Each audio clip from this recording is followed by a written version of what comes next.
Proses lahirnya Pancasila. Pancasila lahir melalui 3 tahap penting, yaitu PPUPKI, Piagam Jakarta, dan PPKI. Semua tahap itu menunjukkan semangat para pendiri bangsa dalam merumuskan dasar negara Indonesia. Pertama, sidang PPUPKI pada tanggal 29 Mei sampai 1 Juni 1945.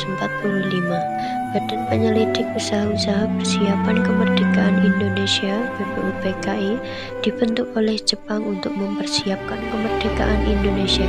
Dalam sidangnya dibahas dasar negara Indonesia yang merdeka. Beberapa tokoh yang menyampaikan gagasannya. Tokoh yang pertama adalah Muhammad Yamin, yaitu mengusulkan 5 asas.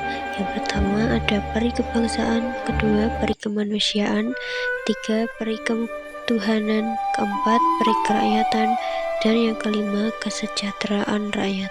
Tokoh yang kedua yaitu Supomo, yang menyampaikan konsep negara integralistik, yaitu negara yang menyatukan seluruh golongan tanpa perbedaan. Dan yang ketiga adalah Insinyur Soekarno, pada tanggal 1 Juni 1945 menyampaikan pidato yang berisi 5 dasar negara yang disebutnya Pancasila.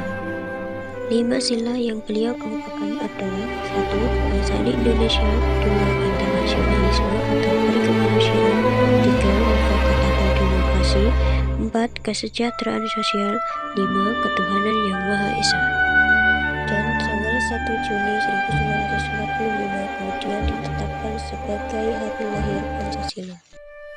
2. Piagam Jakarta pada tanggal 22 Juni 1945.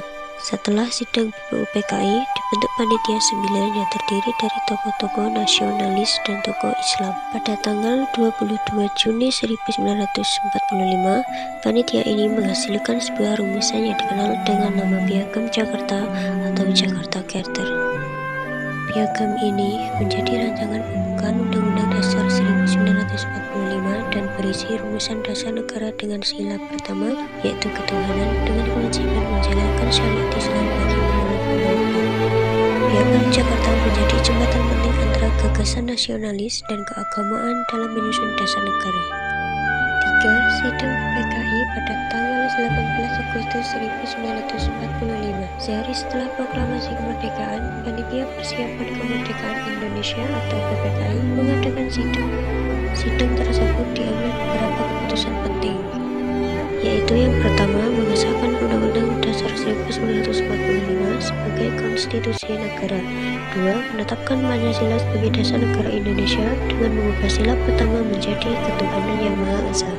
Ketiga, memilih Soekarno sebagai presiden dan Muhammad Hatta sebagai wakil presiden.